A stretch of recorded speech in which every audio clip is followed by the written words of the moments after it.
Before Clash Royale ever knew him as the Dark Prince, he was just a boy who loved his brother. Two brothers, one destiny, and the promise that would break them both. Tonight, let this story carry you to sleep. The rise, the fall, and the heartbreak of the Pony Brothers. Long before fate twisted their paths apart, two young princes spent their mornings racing toward the arena, believing they could conquer the world together, one pony ride at a time. The sun barely crests the horizon when two boys burst from the castle doors, racing toward the stables with the reckless energy only children possess. The first boy, blonde hair wild from sleep, already laughing, is Prince. Behind him, dark hair, equally disheveled, grinning with fierce determination, runs his brother.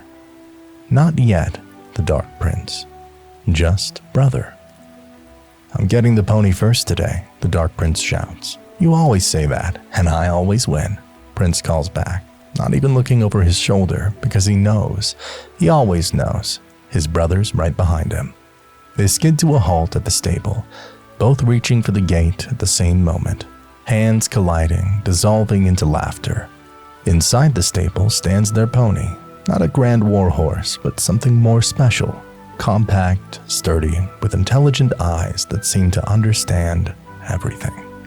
This is the legendary Clash steed, the same pony that will carry them both through childhood, and eventually into battles neither can imagine yet. "My turn to ride first," the dark-haired prince says, clenching his teeth. "You rode first yesterday." "Did not." "Did too." They're still arguing when a voice cuts through their debate, calm, amused, carrying the weight of authority, softened by genuine affection. "Must you two argue about everything?" The king approaches, and both boys immediately straighten, trying to look dignified despite their sleep-rumbled clothes and grass-stained knees. The king, their father, is an imposing figure, crown gleaming, royal robes perfect, beard carefully trimmed. But when he looks at his sons, there's warmth there, love, pride in both of them equally. At least that's how it looks to the dark-haired prince right now. He doesn't yet know how perception can shift, how both can become one and the other. "Father," they say in unison, then glare at each other for speaking at the same time. The king chuckles. "Take turns with the pony, as you always do. And hurry, the musketeer and knight are waiting at the training grounds. Today's lesson is shield formations." The training grounds are already busy with activity. Royal recruits, boys and girls between 10 and 12, practice basic sword forms under the watchful eyes of two instructors. The musketeer, her rifle always by her side, moves through the ranks correcting stances. The knight, armor gleaming, demonstrates proper defensive postures with his massive shield. And watching from the sidelines, whispering among themselves, are the younger recruits, 8-year-olds like the princes, dreaming of the day they'll be chosen for elite training. "That's them," one of the recruit whispers, awed. "The princes." "I heard they're going to be the greatest warriors in the kingdom," another says. "One day I'm going to be just like them," a girl declares. "They say royal recruits can become dark princes if they train hard enough." The princes arrive together, taking turns riding the pony. Prince in front for the first half of the journey, his brother behind for the second. They dismount in perfect synchronization, years of practice making the movement fluid and natural. The guards, two mustached sentinels with kind eyes beneath stern expressions, watch over the training ground entrance. One nudges the other, nodding toward the princes. "Look at them, inseparable. That's what brothers should be." "My money says they stay that way forever," the other guard replies.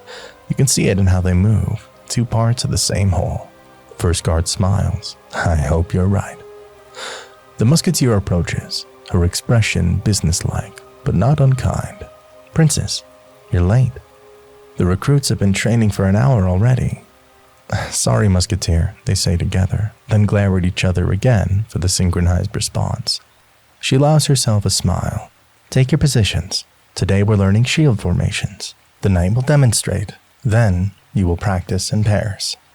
The knight steps forward, massive shield raised. "A shield isn't just for blocking. It's for protecting. When you fight beside your brother, your shield guards his weak side, and his guards yours. Together, you're stronger than either alone." He demonstrates with another soldier how two shields overlap, creating an impenetrable wall, how they move in tandem, advancing as one unit. When it's the prince's turn, something magical happens. They don't just perform the technique, they embody it, moving together with unconscious synchronization, shields overlapping perfectly, feet stepping in rhythm. It's like watching a dance, except this dance is war. The dark-haired prince's shield catches a practice sword meant for his brother. Prince's shield deflects a blow aimed at his brother's side. Back and forth, protecting, defending, never letting anything through. The royal recruits stop their own training to watch, mesmerized. "See that?" the musketeer says to the knight. "That's not just training, that's brotherhood." The knight nods, stroking his beard. Rare to see two warriors so perfectly matched. One's speed complements the other's strength. One's instincts covers the other's blind spots. A shadow passes overhead, and both princes look up simultaneously, shields dropping in their wonder. A baby dragon, one of the rare creatures from the mountain peaks, soars above the training grounds, its wings catching sunlight, scales glittering orange and gold. "Did you see that?" the dark-haired prince breathes. "One day," Prince says, equally awed, "we're gonna tame one of those. One each, or one together." Prince grins at his brother. "Does it matter? Everything we do together." The dark-haired prince grins back. "Together." The training continues through the morning and into the afternoon. The princes practice swordwork, archery, tactical formations. Sometimes Prince is better, faster, more natural. Sometimes his brother excels, more precise, more determined. But neither gloats over victories nor sulks over defeats. They push each other to be better, celebrate each other's success, encourage each other through failures. This is what the guards meant. This is what brotherhood looks like when it's pure. Evening settles over the arena, painting everything in gold and purple. The princes sit on a fence near the stables, exhausted, sharing water from the same canteen. Their pony grazes contentedly nearby, occasionally nuzzling one boy, then the other, showing no favoritism. "Do you think we'll always be like this?" the dark-haired prince asks, swinging his legs. "Like what?" "Together. Best friends. Brothers who do everything side by side." Prince doesn't hesitate. "Of course. Why wouldn't we?" "I don't know. Things change, don't they? People grow up." "We'll grow up together," Prince says with absolute certainty. "Father says the strongest kingdoms have strong brothers at their foundation. That's us. We're gonna protect this kingdom side by side forever." From a castle window high above, the king watches his sons. His expression is complicated, pride mixed with something that might be concern. He knows what they don't yet, that kingdoms have room for only one king, that one son will inherit everything, while the other will have to find his own path. But that's a problem for another day. For now, he lets them have this perfect moment of uncomplicated brotherhood. The dark-haired prince turns to his brother, suddenly serious. "Promise me something. Anything. Promise that no matter what happens, if you become king, if I become a knight, if we end up in different places, we'll always be brothers first, that we'll always protect each other." Prince extends his hand, and his brother takes it. They shake on it, young and earnest, and absolutely certain. Brothers in battle, brothers in glory. Two princes, one heart, one purpose. Around them, the royal recruits who stayed late to watch the princes train whisper to each other. Do you see how they fought together? Like they're one person in two bodies. When I grow up, I want to be just like them. Like which one? Both of them together. That's what makes them special. They made their promise under the setting sun, sealed it with a handshake of absolute faith. They didn't know that some promises are harder to keep than others, that together doesn't always mean equal, that love and loyalty can be tested in ways no 8-year-old can imagine. But tonight, none of that matters. Tonight they're just two brothers who believe in forever, sitting on a fence, sharing a pony and a dream. And for now, that's enough. 4 years have passed since two boys made a promise on a fence. They're 12 now, no longer children, but not quite men. The kingdom has grown interested in its princes, watching them, measuring them, comparing them. And today, that comparison becomes official. The three musketeers have arrived to conduct the royal assessment. They arrive at dawn, these legendary three warriors, identical in skill, but distinct in presence. The first musketeer, her hair bound in a tight braid, carries herself with military precision.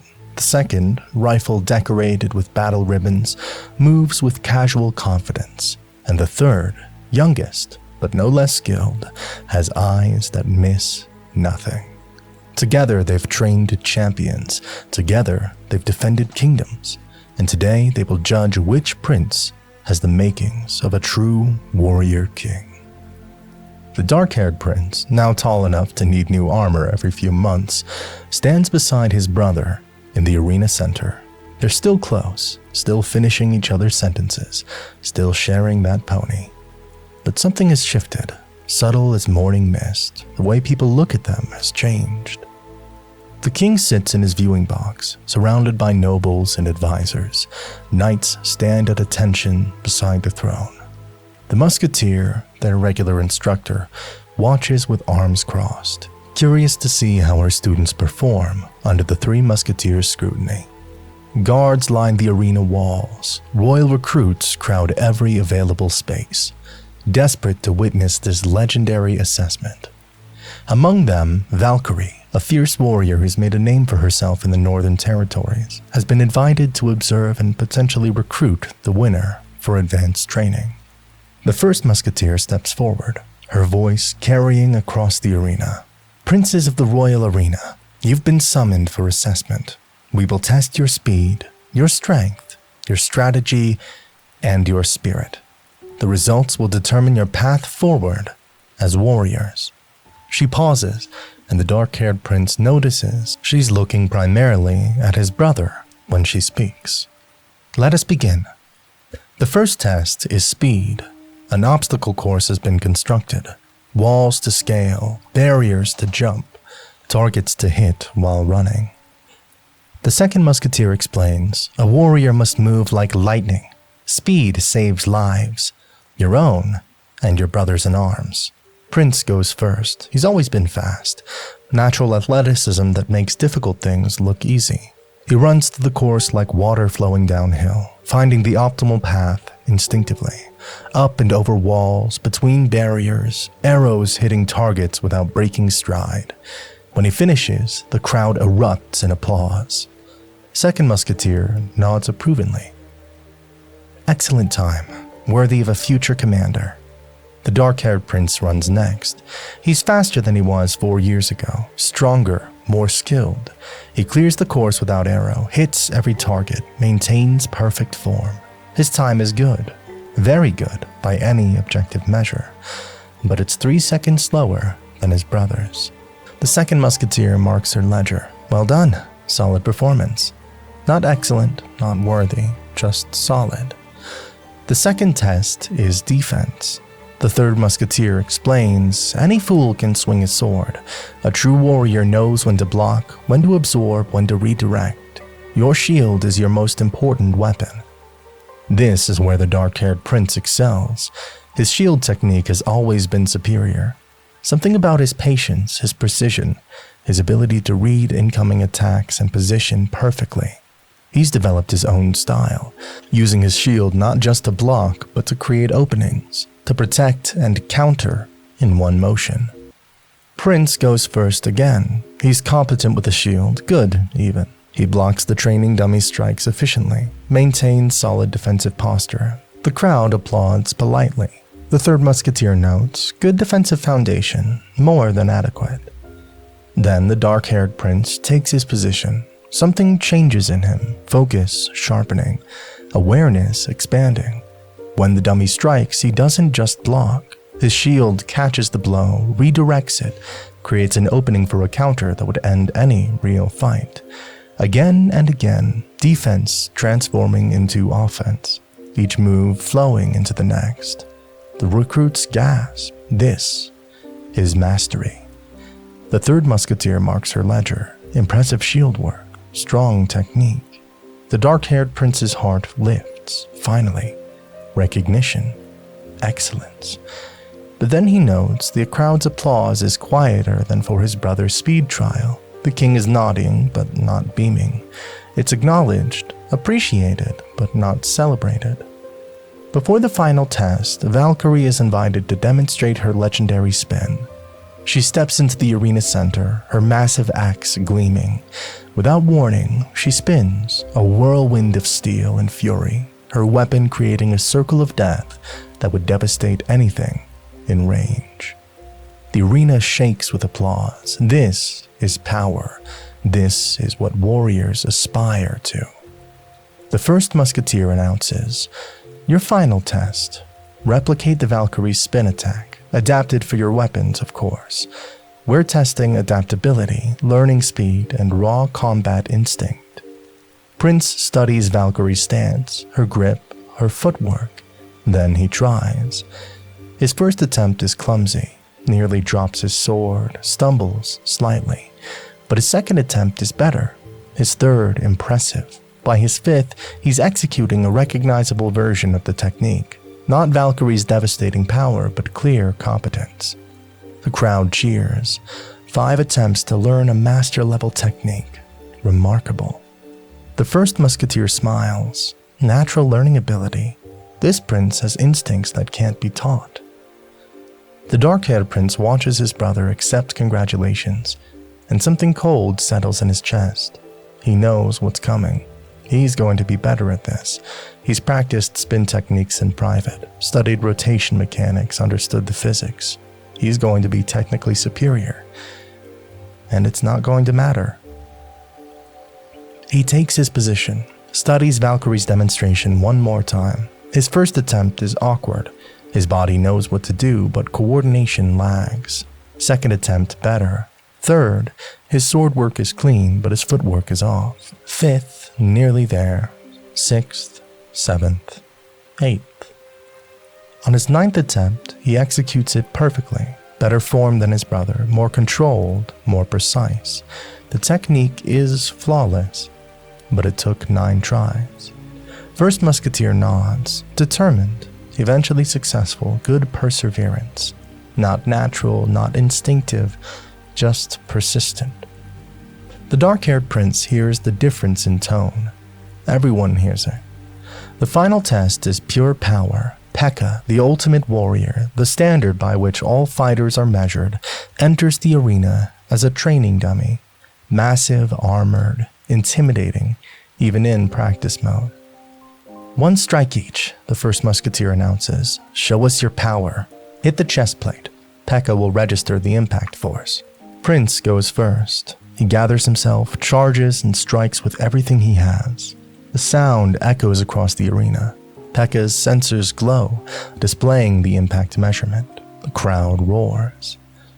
The first musketeer's voice rings out. Excellent, worthy of a future king. This prince has the strength to defend his kingdom. The words hung in the air, worthy of a future king. The dark-haired prince steps up. He knows his strike will be strong. He's been training his power for years. He charges, put all his strength and technique into one perfect blow. The impact is actually slightly higher than his brother's. The sensors don't lie. The first musketeer consults her ledgers and nods. Solid strike, well executed. The prince has reliable strength. Not excellent, not worthy of a king, just solid, reliable. The three musketeers confer quietly and then face the king. The first musketeer announces, "Both princes show exceptional promise. Prince demonstrates natural leadership qualities, instinctive learning, and the charisma necessary for command. We recommend advanced training in tactical command and royal leadership." She pauses, then continues.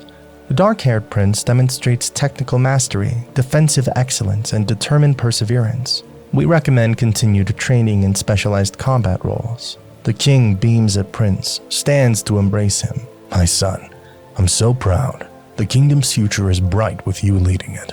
Then he turns to the dark-haired prince, pats his shoulder. "Well done. Your skills are commendable. Continue training hard." After the ceremony, after the celebrations, Knight finds the dark-haired prince alone in the armory. "You did well today," Knight says quietly. "I came in second in everything that mattered."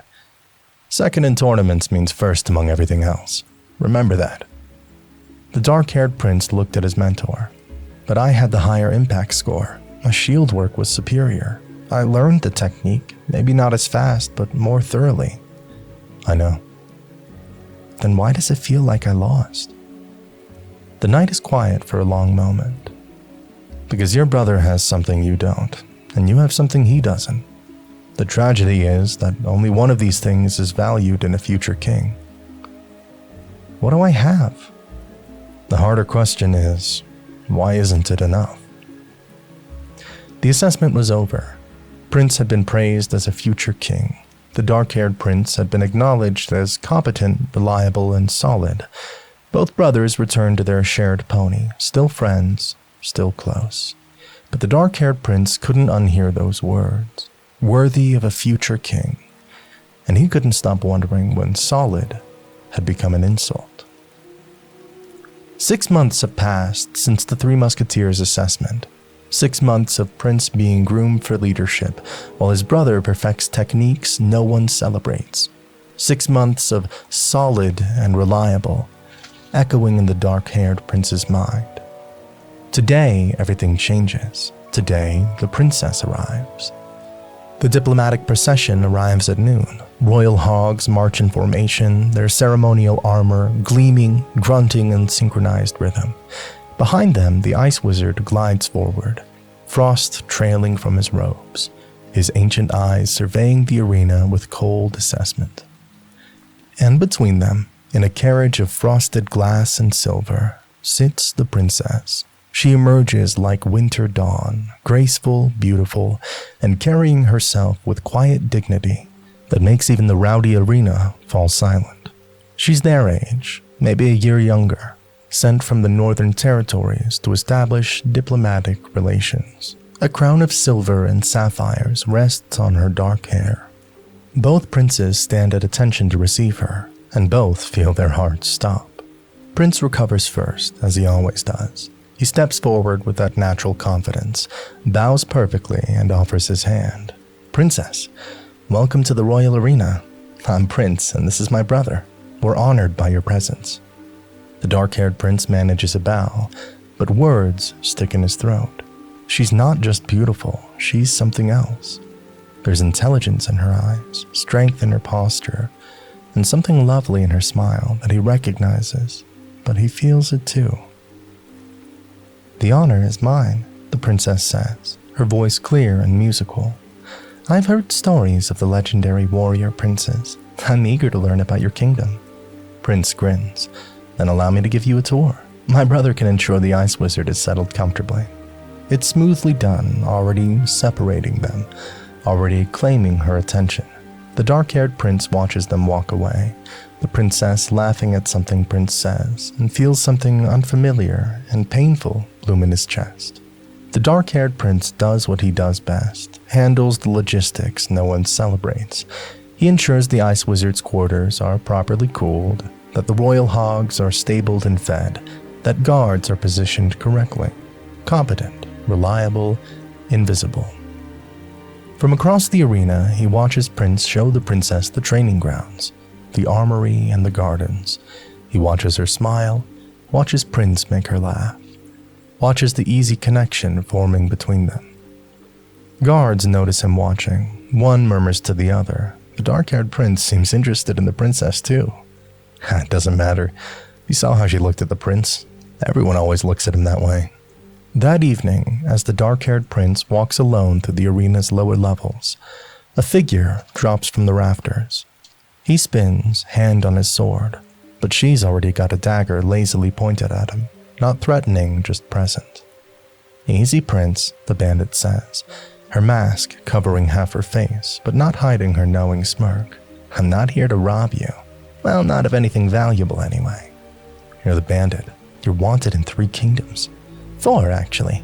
Got busy last month." She sheathes her dagger. "I'm not here for trouble. I'm here to deliver a message." "From whom?" "From the future. From someone who is exactly where you are right now." She steps closer. "I saw you watching her. Saw you watching him watching her. I know that look." The dark-haired prince's jaw tightens. "I don't know what you're talking about." "Sure you don't." Bandit leans against the wall. "Let me tell you a story. Once upon a time, there were 2 people who wanted the same thing. One was golden, beloved, natural. The other was skilled but unseen. The golden one got the prize without even trying. The other one watched and stayed silent because loyalty mattered more than happiness." "What happened to them?" "The silent one destroyed themselves slowly, piece by piece, until there was nothing left worth saving. By the time they spoke up, it was too late. Everyone had moved on." Her eyes are hard. "That silent one was me." The dark-haired prince stares. "You?" "I loved someone who chose someone else. Someone brighter, easier, more obvious. I never said anything because I thought noble silence was the same as noble sacrifice." She pushes off the wall. "It's not. It's just cowardice dressed up as loyalty." "What are you saying I should do?" "I'm saying, run. Tell her now or don't tell her at all. But don't stay in the middle. Don't watch from the shadows thinking you're being honorable. That path only leads to bitterness, and bitterness turns you into something you'll hate." "She barely knows I exist." "Then make her know. Or let go completely, but don't do what I did. Don't stay close enough to hurt, but too far away to matter." Bandit starts climbing back toward the rafters. "Also, your brother's going to propose. Soon. I heard him practicing his speech in the gardens." She disappears into darkness before he could respond. 1 week passes. Prince has been courting the princess, obviously, confidently, and successfully. But the dark-haired prince finally asks her to walk the garden, ostensibly to discuss security protocols for her delegation. They walk in silence at first. Then, the princess speaks. "Can I confess something? Everyone here is so performative. Your brother's charming, but it feels rehearsed. The nobles say what they think I want to hear. It's exhausting." "That's the court," the dark-haired prince says. "Everyone's playing a role." "Are you?" He considers lying, then remembers Bandit's warning. "Always. I'm the reliable one, the competent one, the one who handles logistics while others shine." The princess stops walking. "Do you resent that?" "Every day, but resentment doesn't change reality." She looks at him, really looks at him for the first time. "You understand. Everyone else here seems content with their roles. You're the first person who admits to struggling with expectations. You struggle too?" "Constantly. I'm supposed to be the perfect diplomatic princess, grateful, accommodating, strategic. But I want to train with weapons. I want to argue in council meetings. I want to matter beyond being decorative." The dark-haired prince's heart hammers. "You do matter. Anyone who doesn't see that is blind." Their eyes meet. Hold. Something passes between them. Recognition. Understanding. Possibility. The princess touches his hand briefly.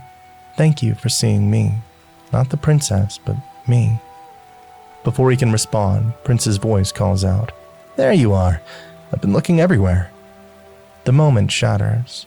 The princess pulls her hand back, turns toward Prince with a diplomatic smile. The dark-haired prince watches his brother approach, watches the princess shift into her role, watches the door of possibility close.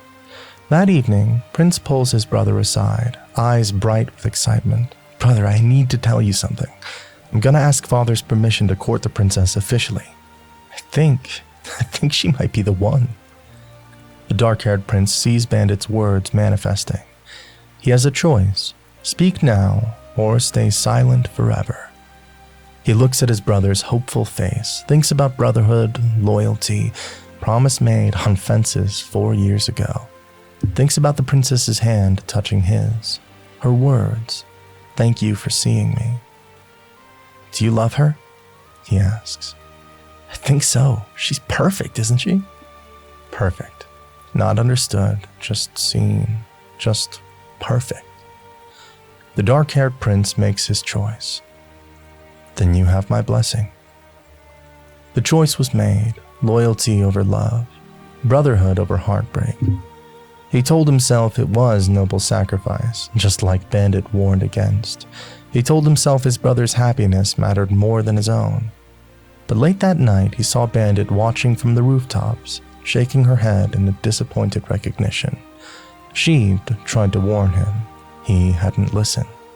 And now, like her, he would watch from the shadows as someone else lived the life he wanted. 3 months have passed since the dark-haired prince gave his blessing. 3 months of watching Prince and the princess grow closer. 3 months of pretending his heart isn't breaking with every smile they share, every laugh, every moment that should hurt less, but somehow hurts more. Today, that pain becomes permanent. Today is the royal wedding. The entire arena has been transformed. White and gold banners hang from every tower. Flowers imported from distant kingdoms create archways of color. Nobles from across the realm crowd in the stands. Royal hogs stand at ceremonial attention. The ice wizard has conjured sculptures of frost that sparkle in the sunlight. And standing at the altar, dressed in ceremonial white and gold armor, is Prince, waiting for his bride, radiating joy. Beside him, in matching ceremonial armor, but colored silver and black, stands the dark-haired prince, best knight, brother, witness to his own heartbreak made official. The dark-haired prince had tried to excuse himself, claimed illness, military duties, anything to avoid standing here. But the king insisted, "Your brother needs you. This is what brothers do." So here he stands, armor polished, face neutral, dying inside, where no one can see. Firecracker is coordinating the celebration displays from the arena walls. Magic Archer practices his ceremonial trick shots for the reception entertainment. Even Goblin Barrel, the troublemaking trio usually banned from formal events, has been allowed attendance, though guards watch them carefully. Trumpets sound, the crowd rises, and the princess enters. She's breathtaking in her wedding gown, silver and white, sapphires glittering like captured starlight. The ice wizard walks beside her, giving her away on behalf of her kingdom. Her face is composed, beautiful, perfect. But the dark-haired prince sees what others don't. The slight tremor in her hands, the too bright smile that doesn't quite reach her eyes, the way she's breathing carefully, deliberately, like someone maintaining control through force of will. She's not ready. Maybe she doesn't even want this. But she walks forward anyway, because duty demands it, because kingdoms require it, because sometimes what you want matters less than what's expected. The ceremony proceeds. Prince speaks his vows with genuine warmth, love clear in every word. The princess speaks hers with perfect diplomatic grace, her voice steady and clear. The dark-haired prince watches his brother take her hand, watches them exchange rings, watches them promise forever, while he stands 3 feet away, close enough to hear every word, too far away to matter. "I now pronounce you husband and wife," the officiant declares. Prince kisses the princess. The crowd erupts in celebration. Firecrackers displays explode overhead, brilliant colors painting the sky. Magic Archer shoots his bow, arrows trailing golden light. And the dark-haired prince applauds along with everyone else, his hands moving mechanically, while something inside him shatters beyond repair. The reception is magnificent chaos. Nobles dance, musicians play, tables overflow with food from across the kingdoms. Royal delivery arrives, ceremonial carts bearing gifts, symbolizing future children, future legacy, future everything. The dark-haired prince stands at the edge of the celebration, watching, always watching. Prince and the princess dance in the center of the arena, and everyone clears space for them. They move together beautifully, Prince leading with natural grace, the princess following with practiced perfection. They look like the perfect royal couple, like destiny fulfilled. And then, a crash. A goblin barrel tumbles from the upper stands, breaking open, sending 3 goblins rolling across the dance floor. They scramble up, looking panicked and guilty, clearly having fallen while trying to sneak better food from the nobles' tables. The crowd gasps, guards move forward, but before anyone else reacts, the dark-haired prince is there, sword drawn, moving between the goblins and the wedding couple with pure instinct. For a heartbeat, everyone freezes. The dark-haired prince stands in a fighting stance, protecting his brother and the princess from 3 terrified goblins who were never actually a threat. It's ridiculous, overkill, but it reveals something. His reflexes, his constant vigilance, his inability to turn off that part of him that protects, even when it costs him everything. Prince starts laughing. "Brother, stand down. They're just hungry goblins, not assassins." The tension breaks, the crowd laughs. Guards escort the embarrassed goblins away. The celebration continues. But Executioner, the king's enforcer, watching from the shadows, notices what others don't.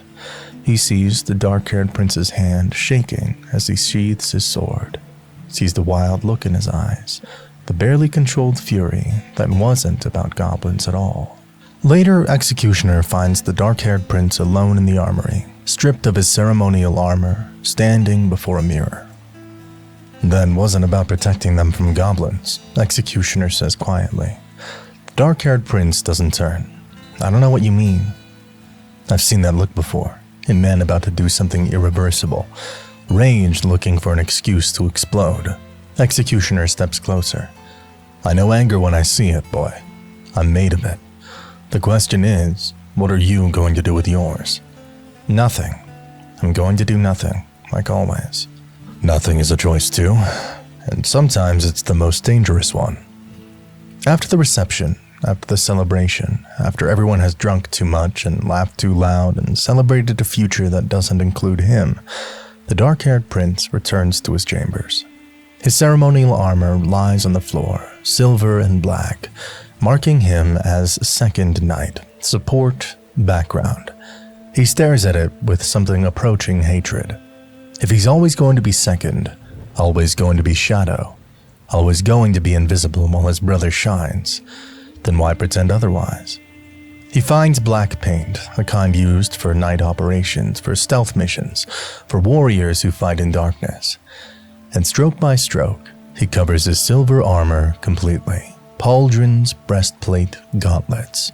Every piece transformed from gleaming silver to matte black. If they see him as darkness, he'll become it. If they want a shadow, he'll be the deepest one they've ever known. He writes a single note, leaving it on his bed. "Gone to find my own path. Don't follow." Words that say everything and nothing. No apologies, no explanations, no promises to return. He straps on his black armor, leads his pony from the stables at midnight, and rides away from the only home he's ever known. Behind him in the castle, celebrations continue. Prince and princess retire to their chambers as husband and wife. The king toasts to dynasty and legacy. Royal recruits whisper about the beautiful ceremony. No one notices the dark-haired prince is gone until morning. From the rooftops, Bandit watches him right away. She could call out, stop him, could tell him that this path only leads to more pain. But she doesn't, because she knows some lessons can't be taught. Some pain must be lived. She whispers to the wind, "I tried to warn you. Now you'll learn what I learned. that running from pain doesn't end it. It just changes where it hurts. The dark-haired prince disappears into the night, black armor swallowing him into shadow.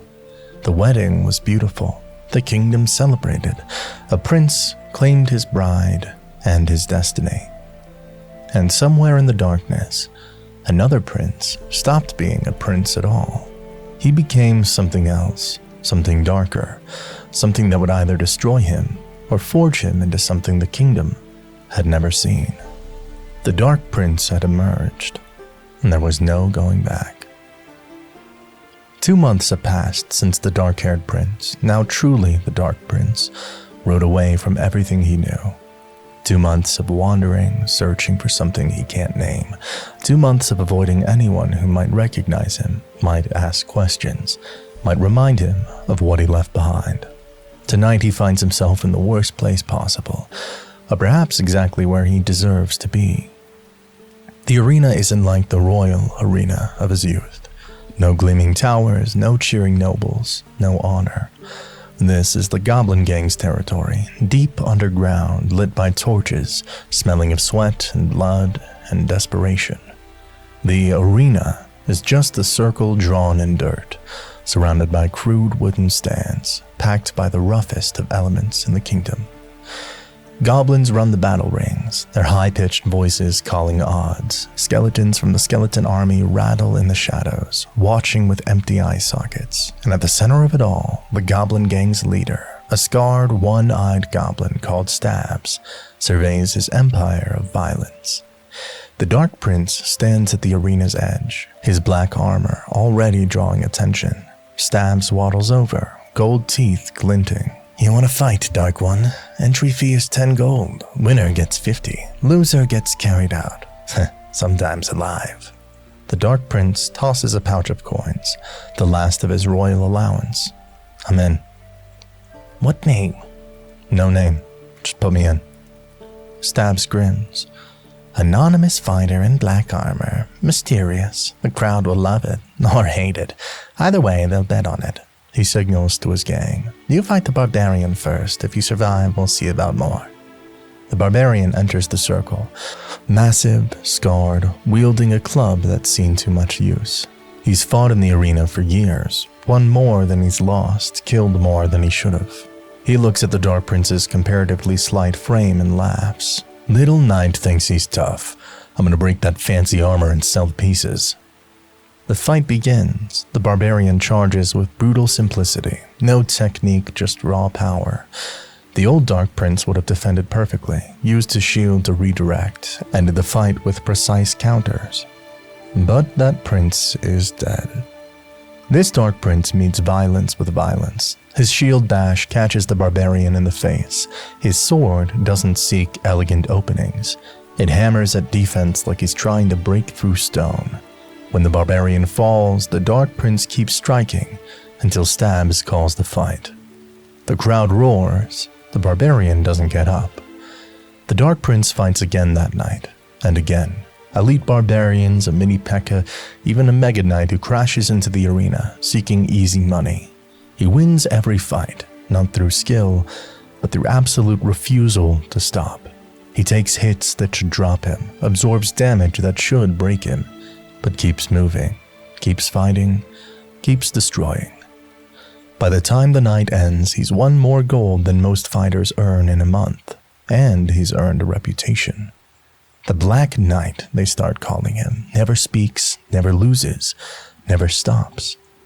The giant skeleton runs the tavern above the arena, a grim place where fighters drink between matches and try to forget what they've become. The Dark Prince sits alone in the darkest corner, his black armor still flecked with blood, staring at a mug of Rage Spell-infused mead.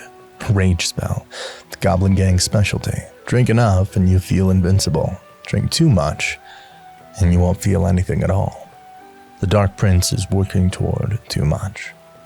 Around him, other fighters celebrate or mourn. The skeleton army clatters dice in one corner. Barbarians who lost their matches drink to forget. The witch sits at the bar, offering her services, potions to forget, sleep, or kill pain permanently, if that's what you want. The witch slides into the seat across from him, uninvited. Her eyes are ancient and knowing. You're not like the others here. They fight because they have to. You fight because you want to hurt. I fight to win. No. You're hoping someone will finally be strong enough to stop you, to end it. She pushes a small vial across the table. This will make you forget whatever memory torments you. Her face, his voice, in that moment, it'll be gone. Forever. The Dark Prince stares at the vial. How simple it would be. Drink and forget the princess's smile. Forget Prince's wedding day. Forget everything that led him here. He pushes the vial back. Pain is all I have left of her. I won't give that up too. The witch nods slowly. Then you're further gone than I thought. When pain becomes precious, you've already lost yourself. She stands. Be careful, Dark One. The arena swallows people who aren't careful. You might win every fight and still destroy yourself. Weeks blurred together. The Dark Prince fights every night, sometimes twice, 3 times when the betting is good. He takes matches he shouldn't, fights opponents too dangerous, accepts challenges no sane warrior would accept. His armor accumulates dents, his body accumulates scars, his coin purse grows heavier while his soul grows lighter, hollower, emptier. He drinks rage spell mead between fights, not enough to lose, but enough to stop thinking. Enough to make the princess's face fade slightly, enough to make Prince's laughter distant, enough to pretend he's chosen this life rather than fled into it. The Goblin Gang loves him. He makes them rich, Stabs offers him permanent employment. Stay, Black Knight, fight for us always. We'll make you a champion. But champion of an underground fighting ring. That's not purpose. That's just a different kind of surrender. One night, too drunk on rage, too tired from 3 previous fights, too hollow to care, the Dark Prince accepts a challenge from a Mega Knight fresh and eager. The fight goes wrong immediately. The Mega Knight is massive, fast, and stone-cold sober. His jump attack catches the prince off guard, sends him crashing into the arena wall. The crowd screams for blood. The Mega Knight advances. The Dark Prince struggles to rise, to lift his shield, to remember why he's fighting at all.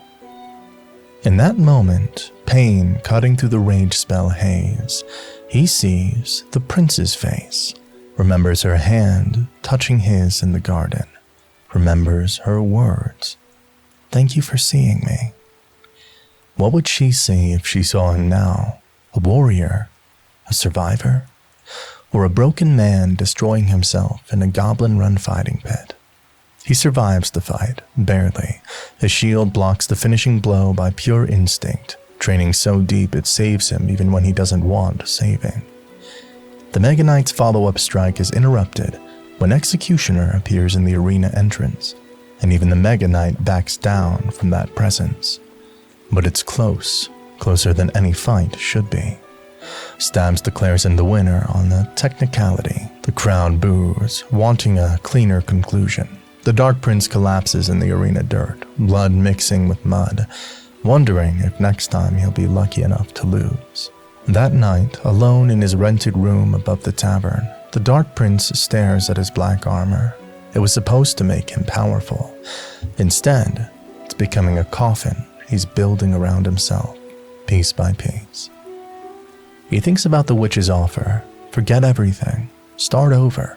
Become someone who never loved a princess, never had a brother, never made promises on fences under setting suns. He reaches for the rage spell bottle instead. Not to forget, he refused that mercy, but to stop feeling for a few hours. To exist without the constant ache of loss. Tomorrow he'll fight again, and the day after, and the day after that, until fighting is all he is, until violence is his only language, until the boy who wanted to be a warrior becomes a man who's just surviving one bloody night at a time. The underground arena had swallowed another soul. The Dark Prince was winning every fight and losing himself. The Goblin Gang grew rich off his pain. Skeleton Army bet on how long until he broke completely. And somewhere above ground, in a kingdom he'd abandoned, his brother searched for him. The princess asked about him. The king finally noticed his absence. But down here in the darkness, none of that mattered. Here, he was just another fighter, destroying himself for goblin gold and temporary oblivion.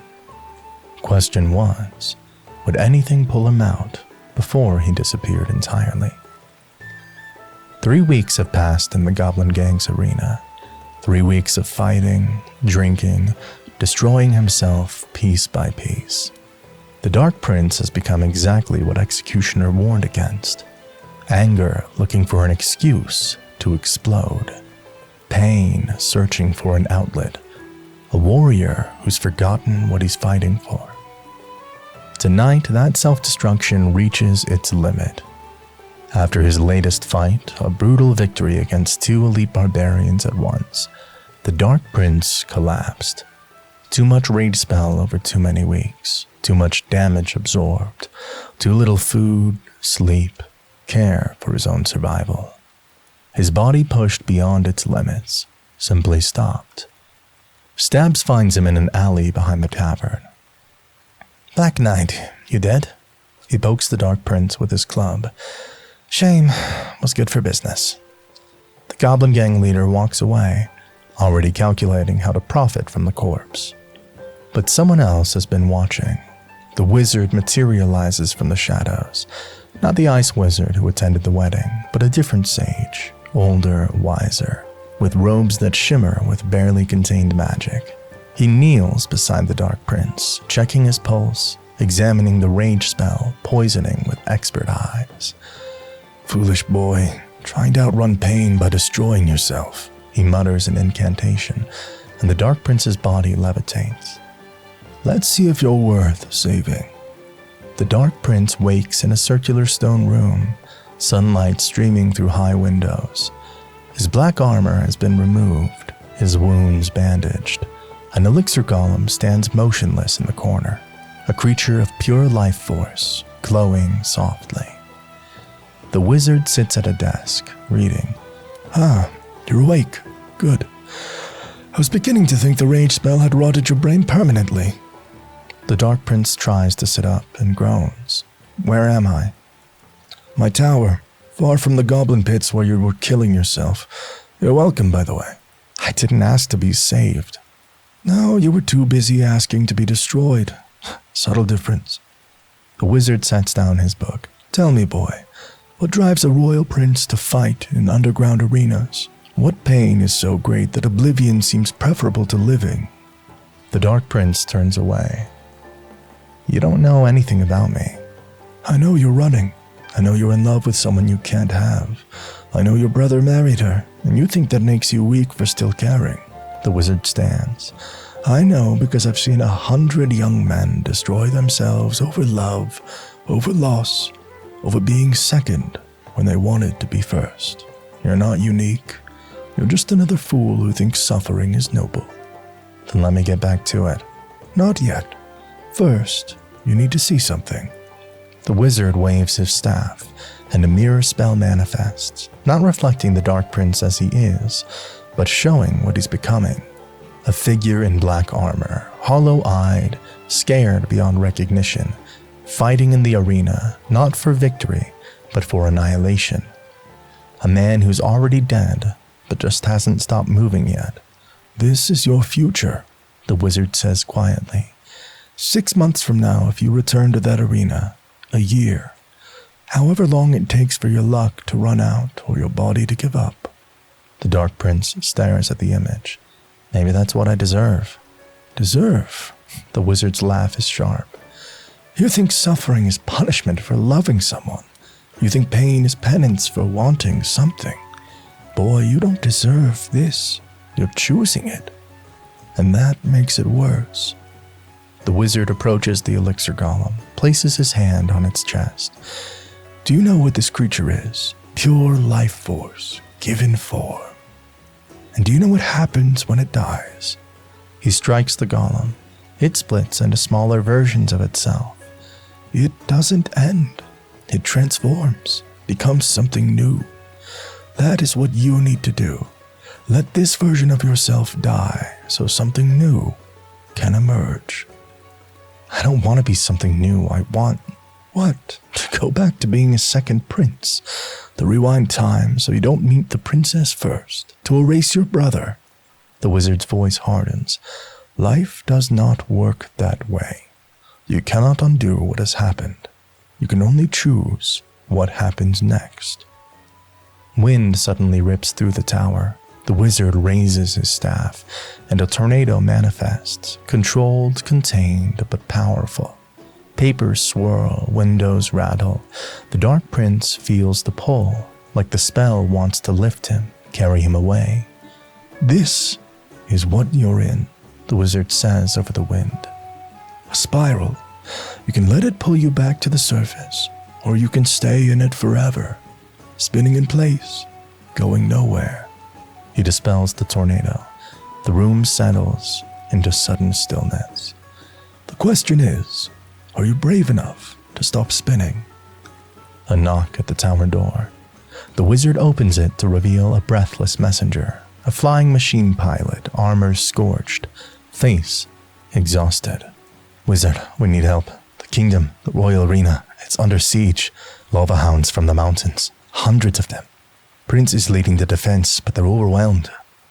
We're calling every warrior. The wizard turns to the Dark Prince. Well, here's your chance, boy. Die slowly in a goblin arena, feeling sorry for yourself, or live by doing what warriors actually do, protecting people who can't protect themselves. The Dark Prince stares at his black armor in the corner. His kingdom under attack. His brother in danger. The princess, his brother's wife, potentially in harm's way. He could refuse, could say it's not his kingdom anymore, not his responsibility, not his problem. Could return to the goblin pits and the slow suicide he'd been orchestrating, or he could choose differently. If I go, he said slowly, I'm not going back as who I was. I'm not that prince anymore. Good. That prince was weak. He let fear and pain control him. The wizard hands him his armor. Go back as who you're becoming. Someone who's walked through darkness and survived. Someone who knows pain, but isn't controlled by it. The Dark Prince straps on his black armor, but this time it feels different. Not a coffin. Not a surrender to the darkness. A choice. A reminder of what he survived. He follows the flying machine pilot to the door, then pauses. Why did you save me? You don't know me. The wizard smiles. I knew your grandfather. He was the kingdom's greatest protector. Not the king, but the shield that kept the kingdom safe. He wore black armor too. The smile fades. And almost destroyed himself the same way you're trying to. I failed to save him. I won't fail twice. The Dark Prince mounts the flying machine, armor gleaming dully in the afternoon sun. Below, he can see smoke rising from the direction of the royal arena. His home, his kingdom, his brother. I'm not doing this for forgiveness, he says more to himself than the pilot. Not doing this to prove anything. Then why? The pilot asks. The Dark Prince thinks about the elixir golem splitting, transforming, becoming something new. About the tornado spell offering escape from the spiral. About the wizard's words, choose what happens next. Because I'm choosing to. The poison was purged from his system, the self-destruction interrupted, the spiral broken, at least for now. The Dark Prince was flying toward a battle he didn't start, defending people who'd forgotten him, protecting a kingdom that wasn't sure it wanted him. But he was choosing it. And choice, the wizard knew, was the first step toward redemption. Whether the kingdom would accept him, whether his brother would forgive him, whether he could face the princess without crumbling, those were questions for later. Right now, a warrior was needed, and warrior is what he'd become. The flying machine lands not at the royal arena, but at a small village on the kingdom's edge. The Dark Prince expects to find his brother's army, the royal defense, an organized resistance. Instead, he finds chaos. Lava hounds circled overhead like massive molten gargoyles, creatures of fire and stone, their bodies glowing with internal heat. When one is struck down, it doesn't die easily. It explodes into smaller lava pups that scatter like living embers, continuing the assault. The village has crude defenses, cannon carts and mortars, but no one skilled enough to coordinate them. People scatter and panic, buildings burn, and in the center of the chaos, a young girl, no more than 8, is trapped beneath a fallen beam. Flames creeping closer. The Dark Prince doesn't think, he just moves. He charges through fire, his shield raised against the heat. A lava hound dives toward him, but he rolls beneath it, reaches the girl, and then lifts the beam with strength born from months of brutal arena fighting. He pulls her free, just as the beam collapses completely. "I've got you," he said, carrying her to safety. The girl stares at him with wide eyes. "You're the Dark Knight from the stories." "What stories?" "The ones about the warrior in black armor who protects people." She clings to him. "Are you going to save us?" The Dark Prince looks around the burning village, the overwhelmed defenders, the lava hounds circling for another attack. He should keep flying to the Royal Arena. That's where the main battle is. That's where his brother needs help. But these people need help now. He sets the girl down in a safe location, then strides toward the village defenders, farmers with weapons, retired soldiers too old for frontline service, anyone who could hold a sword or operate a cannon cart. "Listen to me," his voice cuts through the panic. "You have the tools to defend yourselves. You just need coordination. Inferno towers focus one target at a time, lava hounds first, before they split into pups. Mortar crews target the pups when they scatter. Cannon carts, mobile defense, move wherever you're needed most." An old veteran with a scarred face stares. "Who are you to give orders? Someone who knows how to fight. Now move." The next wave of lava hounds descends, but this time the village is ready. Inferno towers focus their beams, heat meeting heat, burning through the lava hound's stone hides before they can reach the buildings. When a hound explodes into pups, mortar fire rains down, catching them before they spread. The Dark Prince fights in the front line, his shield absorbing fire blasts, his sword striking down pups that break through. This isn't arena fighting, brutal and selfish. This is protection. Purpose. Something he hadn't felt since before everything fell apart. A flying machine operator provided air support, calling out lava hound positions. The cannon cart crew moves in formation, just as the Dark Prince instructed. Slowly, impossibly, they're winning. The last lava hound falls, exploding into pups that are quickly eliminated. The sky clears. The fires are brought under control. The village, damaged but standing, has survived. The defenders collapse in exhaustion. The old veteran approaches the Dark Prince. "You saved us. We'd all be dead without you." "You saved yourselves. I just gave you direction." "Still," the veteran extends his hand. "Thank you." The Dark Prince takes it, and something shifts inside him. Gratitude. Recognition for not being royal. Not for being first or second, but for doing something that mattered. The girl he saved approaches, no longer crying, eyes fierce with determination. "Teach us, please. Teach us to fight like you so next time we can protect ourselves." "I'm not staying. I need to go to the Royal Arena." "Then teach us before you go, even just the basics, please." Other villagers gather, young and old, all looking at him with the same desperate hope. We don't want to be hopeless again. The Dark Prince looks at their faces. He thinks about leaving immediately, rushing to his brother's side. But the main battle has been going for days. A few hours here won't change that outcome. And these people need him now. All right, few hours. Basic defensive formations. The Dark Prince spends that afternoon training the villagers. He shows them proper shield positioning, how to work in pairs for maximum coverage, how to hold formation under pressure.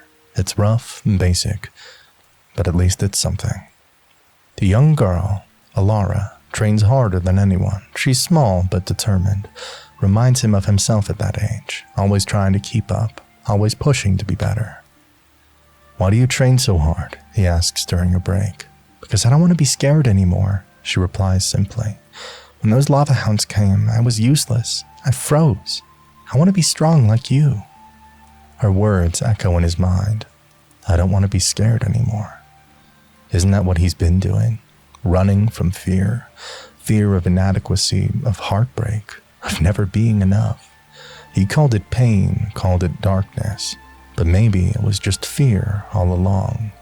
The flying machine lands, and another messenger dismounts, desperate, exhausted. "Are you the Dark Prince, the warrior in black armor?" That's what they keep calling me. "The main army needs you. Prince sent word. Mother Witch has joined the siege. She's turning our soldiers against us, cursing them. We're losing. He specifically asked for you." The Dark Prince's heart pounds. His brother asked for him, by name. After everything, the prince still needs him. He prepares to mount the flying machine. Alara runs up. "Will you come back?" "I don't know." "If you do, will you teach us more?"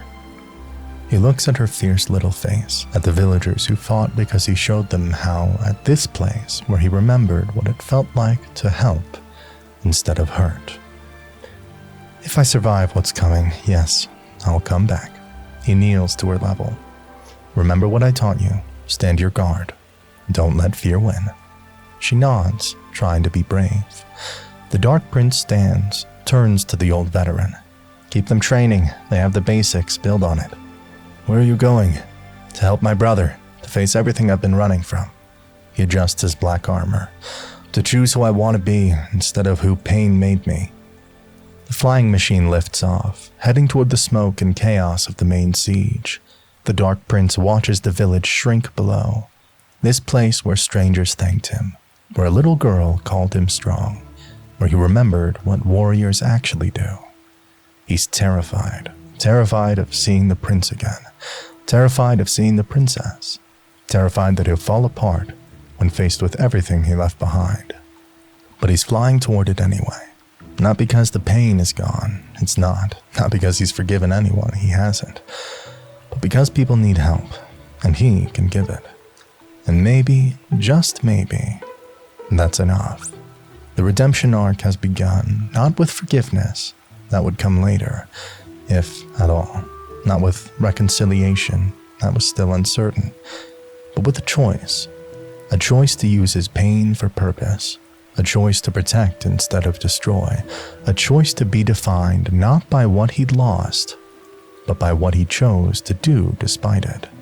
The Dark Prince was flying home, not to reclaim his old life, but to reforge a new one. And in a village behind him, a young girl practiced her shield stance, dreaming of the day she'd become a warrior, like the Dark Knight who'd saved them. The royal arena is burning, not with lava hound fire, but something worse. Dark magic that corrupts everything it touches. Mother Witch hovers above the battlefield, her cursed energy turning the kingdom's own soldiers into mindless hogs that attack their former comrades. And in the center of that chaos, barely holding the line, is Prince. Prince stands at the main gate with what remains of his army. Pekka fights beside him, the ultimate warrior, but even she is struggling against the sheer numbers. Hog riders from allied territories charge repeatedly, but Mother Witch's curses scatter them. Electro giants march forward, their pulses devastating the defenders. Prince has been fighting for days. His white and gold armor is scorched and dented. His sword arm shakes from exhaustion. But he doesn't retreat. He can't. Behind him is the castle, the princess, coordinating evacuations. Behind him is everything he's sworn to protect. "Hold the line," the prince shouts, his voice hoarse. "For the kingdom!" But his soldiers are breaking. They've fought too long, lost too many. One more push from Mother Witch and it's all over. Then a sound cuts through the battle, the thunder of hooves. A rider in black armor charging toward the gate. Not away from danger, but directly into it. The Dark Prince arrives. An electro giant runs toward the gate, preparing to unleash a devastating electrical blast at the prince's exposed flank. Prince doesn't see it, focused on the enemies in front of him. The Dark Prince sees everything. His pony leaps over fallen soldiers, his shield raised, just as the electro giant releases its pulse. The electrical energy crashes against the black metal, dispersing harmlessly. The force of it sends the Dark Prince sliding backward, his armor smoking, but he holds. The prince spins around. "Brother?" The Dark Prince doesn't look at him. His voice is cold, focused. "We'll talk later. Right now we have a witch to stop." He charges past his brother into the thick of battle, and something happens that hasn't happened in months. They fight together. It's instinct, muscle memory, years of training together, fighting together, protecting each other. The synergy returns like they never stopped. Prince's speed creates opening. The Dark Prince's shield protects those openings. Prince strikes high while the Dark Prince strikes low. When one is pressed, the other covers. When one falters, the other steadies. P.E.K.K.A smashes through electro giants while the two brothers carve a path toward the Mother Witch. Hog riders rally, seeing the legendary warrior princes fighting side by side. The defenders find new strength.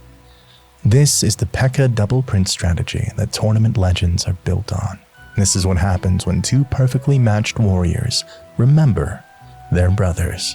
They fight through cursed soldiers, through electro giants, through everything Mother Witch throws at them. The Dark Prince's shield absorbs magical blasts. Prince's sword cuts through corrupted hogs. P.E.K.K.A clears a path. Mother Witch sees them coming and laughs. "Two little princes, you think brotherhood can stop me? I've broken armies." She gathers her power, preparing a curse that would turn them both into mindless beasts. The Dark Prince and Prince don't slow. They charge together, shields locked, moving as one unit. Mother Witch releases her curse. The Dark Prince's shield catches it, cracks forming in the metal. Prince leaps, using his brother's shield as a platform, launching himself higher than the curse's arc. Their combined strike, shield bash from below, sword strike from above, hits Mother Witch's staff simultaneously. The staff shatters. Dark energy explodes outwards, throwing them all backward. Mother Witch screams as her power fractures. Without her staff, her focus, she is just a witch, and witches can be defeated. She flees, disappearing into shadows, her army collapsing without her leadership. The curse breaks. Soldiers transformed into hogs return to their original forms, confused but alive. The electro giants without Mother Witch's control powered down. The siege, impossibly, is ending. Victory snatched from the jaws of defeat. The defenders cheer. The hog riders raise their weapons in triumph. P.E.K.K.A plants her sword in the ground, a gesture of victory earned. Prince and the Dark Prince collapse side by side in the mud, too exhausted to move, barely able to breathe. For a long moment, neither speaks. They just breathe, alive, brothers, together. "You came," the prince finally says. "I came. You saved my life, all of us." The Dark Prince stares at the sky. "I did what needed to be done." The prince turns his head, looking at his brother, really looking at him for the first time in months. Scars, harder edges, the black armor that speaks of darkness survived rather than avoided. "Where have you been?" "Places I'm not proud of, doing things I wish I hadn't, becoming someone I didn't recognize." The Dark Prince's voice is flat. "I almost didn't come back." "But you did." "A little girl told me it was the right thing to do." The Dark Prince's laugh is bitter. "Not because I forgive you, not because the pain is gone, but because people needed help and I could give it." Prince's voice breaks. "Brother, I'm sorry for everything. For being blind to your pain, for the engagement, for the wedding, for..." "Stop." The Dark Prince holds up a hand, still not looking at him. "I don't need your apologies. I need you to listen." Prince nods, silent, tears streaming down his dirt-covered face. "I loved her," the Dark Prince says simply. "I loved the princess, still do. And I hated you for having her, hated Father for choosing you, hated myself for being second, That hate nearly destroyed me. I didn't know. If I had, what would you have done? Given her up? Stepped aside? The Dark Prince's voice is sharp. Would you really have done that? Prince opens his mouth, closes it, honest enough to face the truth. I don't know. Exactly. Neither do I. The Dark Prince finally turns to face his brother. I spent months destroying myself, trying to figure out who to blame. But I finally learned something. Life isn't fair. You can do everything right and still lose. Love doesn't conquer all, and happy endings are for children's stories. Then why come back if you believe that? Because I also learned that pain doesn't have to define you. That you can choose what you do with it. That you can hurt and still help. That being second doesn't mean being worthless. The Dark Prince sits up slowly. I'm not that boy anymore who raced you to the stables. I can't pretend nothing happened. The prince sits up too, extends his hand tentatively. Can we try to be brothers again? The Dark Prince stares at the offered hand. Everything in him wants to refuse, to walk away, to protect himself from more pain. But he thinks about Alara, about the village, about the wizard's words, about choosing what happens next. He takes Prince's hand, not a handshake, a warrior's grip. Equals acknowledging equals. We can try, he says, but it won't be like before. Things have changed. I've changed. I don't want it to be like before. I want my brother back, however that looks now. Footsteps approach. They both look up. The princess walks toward them, still in her council robes, having spent the siege coordinating evacuations and medical care. She stops when she sees them, two brothers, hands clasped, years of pain between them, but trying. Her eyes meet the Dark Prince's, gratitude, regret, understanding, perhaps something more. But she goes to Prince, her husband, and helps him stand, because that's her choice, that's her duty. The Dark Prince watches and feels the familiar ache, but this time it doesn't consume him. This time he can feel it and survive it. The king arrives with reinforcements, too late for the battle, in time to see its aftermath. He sees Prince, exhausted but victorious. He sees the Dark Prince, returned from wherever he vanished. My sons, the king says, his voice thick with emotion. Both of my sons. For the first time in Dark Prince's memory, he hears equality in his father's voice. Both of my sons. Not the Golden Prince and the other one. Both. It doesn't fix everything. Words never do, but it's a start. True forgiveness doesn't happen in a moment. It's not a switch you flip once and you're done. It's a choice you make every day, sometimes every hour, every minute. The Dark Prince chose to save his brother, not because he'd forgiven him, but because it was right. And in doing what was right, he found something more valuable than forgiveness. He found himself. 3 months have passed since the siege. 3 months of rebuilding, not just walls and towers, but relationships. The Dark Prince stayed, not in the castle, but in the barracks with the soldiers, training new recruits, strengthening defenses. He and Prince work together now, but carefully, like two people trying to learn a new language. Today, the king has summoned both brothers to the throne room for an announcement. The Dark Prince and Prince enter side by side, but there's space between them now. Not the hostile distance of before, but a respectful acknowledgement that they're not the inseparable boys who once shared a pony. They're different people now, finding a new way to be brothers. The king sits on his throne, but he looks older. The siege aged him. His crown seems heavier. Beside him stand the Golden Knight and Royal Champion, recently appointed to the council. Guards line the walls. The princess watches from her seat, her expression unreadable. My sons, the king begins, his voice formal but warm. I've called you here to address a mistake I've made for many years. Both brothers exchange surprised glances. The king stands, descends the throne steps, and for the first time in the Dark Prince's memory, his father looks vulnerable. I saw Prince's natural charisma, his ease with leadership, and I believed that's what a king must be. Beloved, golden. I celebrated him, pushed him toward greatness, and in doing so, He looks at the Dark Prince. I made you invisible. I made you feel inadequate. I made you believe that second meant lesser. The Dark Prince's jaw tightens. You can't change the past. No, but I can change the future. The king walks to a table where 2 items rest, covered by cloth. Prince will be king one day. That is the law of succession, and I believe he will rule wisely. He pulls back the first cloth, revealing a golden crown, elaborate, traditional, magnificent. But this kingdom needs both of you. The king pulls back the second cloth, a crown of silver and black metal, simpler than the golden one, but no less magnificent. Embedded in its center is a dark gem that seems to absorb light rather than reflect it. I am creating a new position, protector of the realm, equal authority in military matters, equal voice in the council, not second, not lesser, different, but equal. The Dark Prince stares at the crown. Why? Because I watched you lead in that battle. I saw soldiers follow you, not because of your title, but because they believed in you. Saw you train those village children, turn frightened farmers into defenders. Saw you choose to save your brother when you could have let him fall. The king's voice breaks. I saw the sun I should have seen all along. The Dark Prince looks at Prince, searching for resentment, for jealousy, for the competitiveness that poisoned everything before.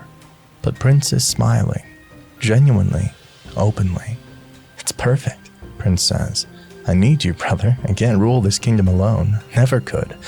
You have strengths I don't. You see threats I miss. You connect with warriors in ways I never will. You have the princess. I have my wife. I need my brother. Prince steps forward. I'm asking you to stay, to take this position.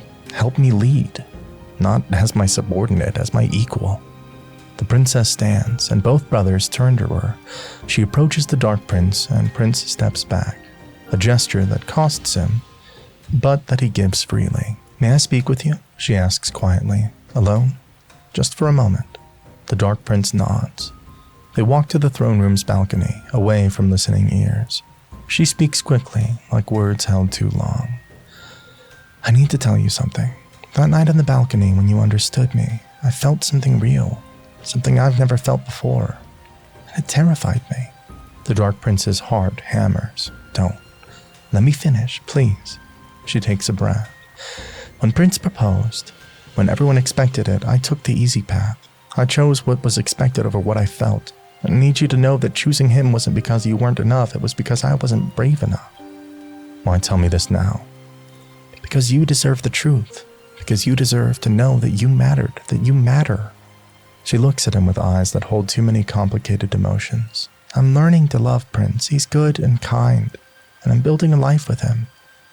But I need you to know that what we had, that moment of us being truly seen, I carry it with me always. The Dark Prince looks at her, this woman he loved, who he still loves in a way that will probably never fully disappear. Thank you for telling me, but it doesn't change anything. I know, but does it help? Maybe. He looks out at the kingdom, rebuilt, fortified, strong. I'm taking this position, but I'm not staying in the castle. I can't live here, watching you two build a life together every day. I need my own path. Where will you go? Out there. He gestures to the horizon. There are villages that need defending, people who need training, my own battles to fight. He turns to face her. I'll come back for councils, for emergencies, for whatever the kingdom needs. But my place isn't here anymore. It's out there, where I'm needed. Princess nods, understanding. You're becoming the protector of the realm. Not just the title, the reality. Exactly. They return to the throne room. The king stands with both crowns, the royal champion and golden knight witness. Guards stand at attention. This is official. This is permanent. The king places the golden crown on Prince's head. I name you Crown Prince, heir to the throne, future king of the royal arena. Then he turns to the Dark Prince and places the silver and black crown on his head. I name you Protector of the Realm, Guardian of the Borders, Shield of the Kingdom. May you wear this crown with honor. and may history remember that this kingdom stood strong because it had both light and shadow defending it. The hall erupts in cheers, but this time, for the first time, the cheers are divided equally. Prince from one side, Dark Prince from the other. After the ceremony, the Dark Prince finds the royal recruits assembled in the courtyard. Not boys anymore, but young warriors trained in his methods. Among them, having traveled from her village, is Alara, a new recruit herself, wearing armor too big for her small frame, with eyes full of fierce determination. "Ready?" the Dark Prince asks them. "Always, my lord," they respond in unison. He looks back at the castle. Prince and the princess stand on a balcony, waving. The king watches from a window. His family, complicated, imperfect, but his family nonetheless. Prince calls out, "Come back soon, brother." The Dark Prince raises his hand in acknowledgement. Not a promise to return quickly, just an acknowledgement that he heard, that he'll return when needed, that the connection still exists, even if it looks different now. He mounts his own brown pony, his companion through everything, the one constant in years of change. He adjusts the silver and black crown on his head. It feels right, not because it makes him equal to the prince in title, but because it acknowledges who he's become. "Where to, my lord?" Alara asks, her voice trying to sound mature.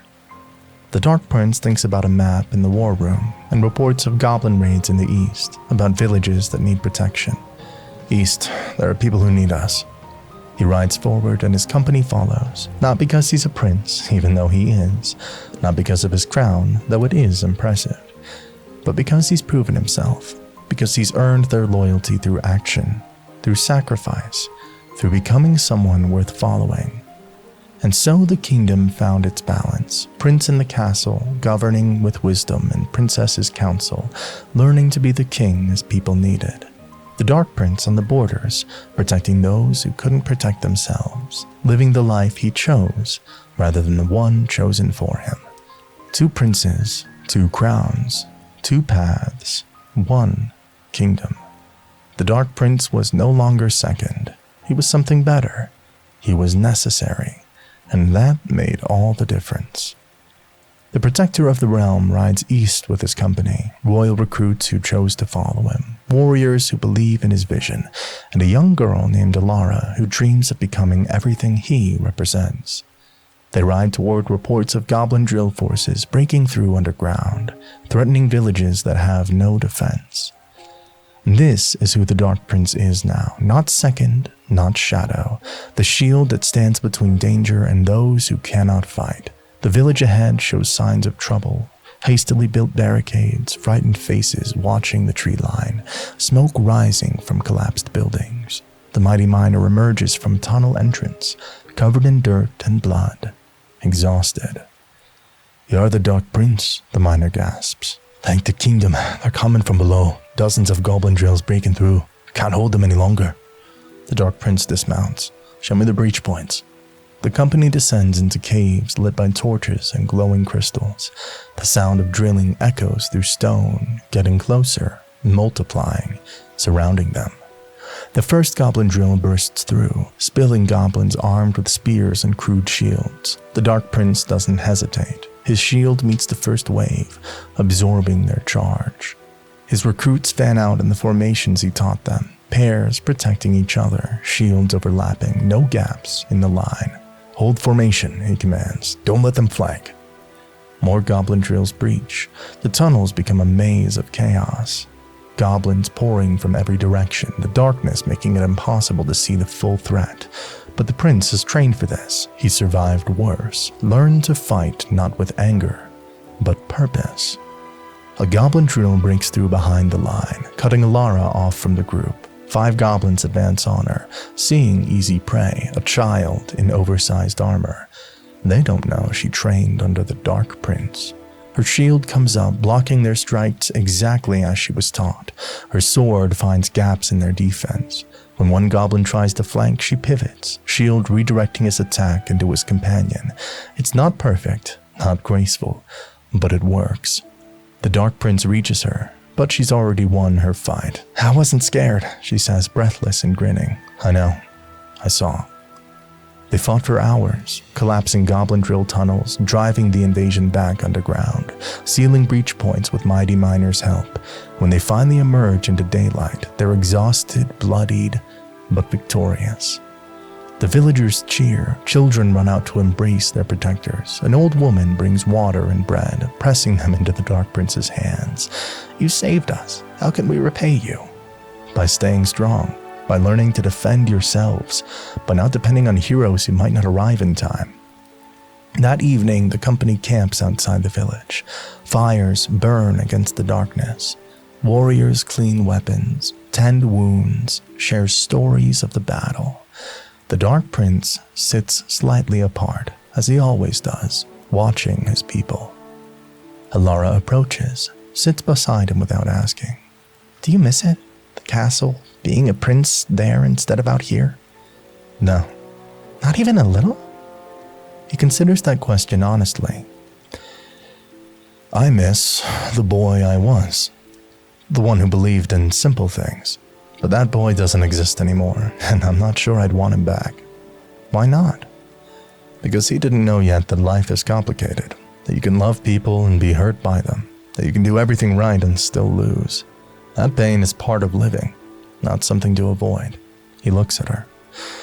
"But he also didn't know that you can survive pain, that you can be broken and rebuild yourself stronger, that you can choose who you become." Movement overhead catches their attention. A phoenix, rare, legendary, soars across the twilight sky, trailing flames that don't burn but illuminate.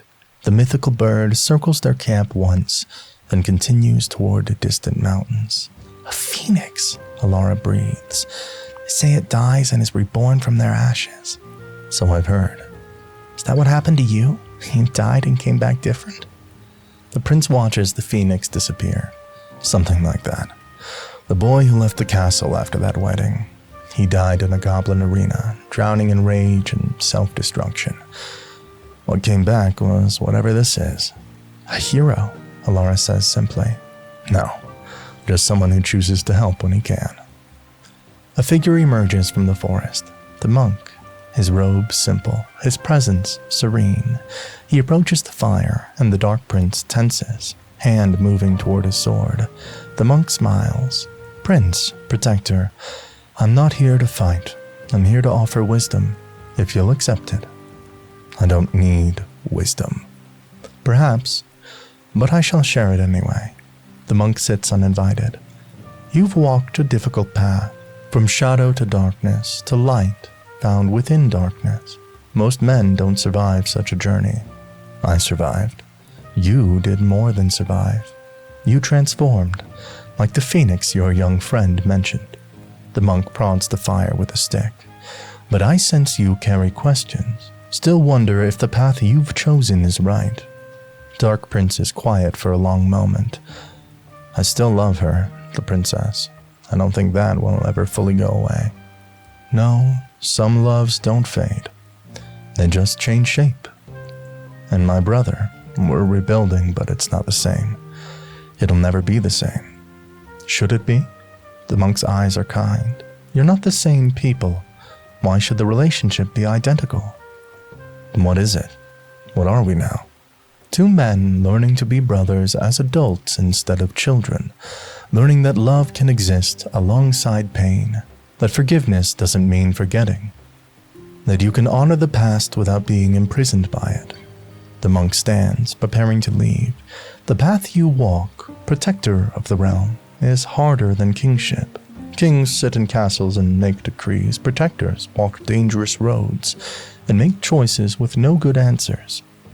But your kingdom needs both. Light needs shadow, shadow needs light. Neither is complete without the other." "That's supposed to make me feel better." "It's supposed to make you feel purposeful, which is better than better." The monk begins walking toward the forest. "Oh, and Dark Prince, that crown you bear, it suits you, not because it marks you as royal, but because you've earned it." He disappears into the trees, leaving only wisdom and firelight behind. The scene splits. Two images side by side, showing two brothers living parallel lives.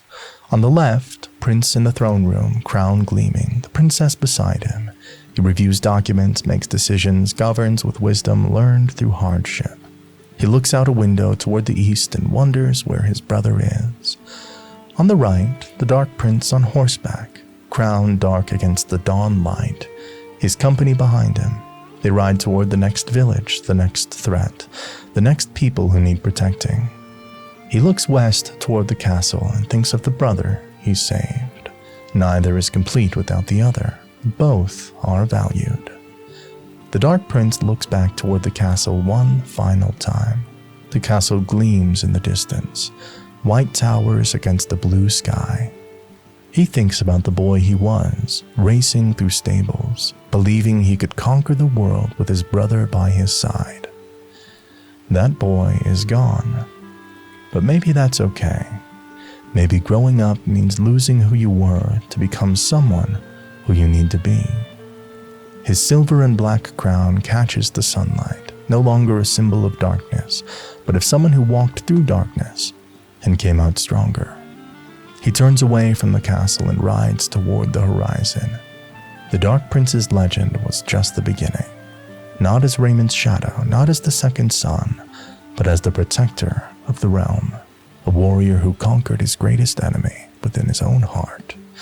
He learned that being second doesn't mean lesser, that pain can forge you into something greater, that you can love someone and let them go, that forgiveness is possible even when it feels impossible, that your worth isn't determined by others' recognition, but by the life you choose to live. Two princes, two crowns, two paths, one purpose. To be the best versions of themselves, together and apart. Prince would rule with wisdom, diplomacy, and compassion. The princess at his side. The Dark Prince would protect with strength, sacrifice, and understanding his chosen family at his back.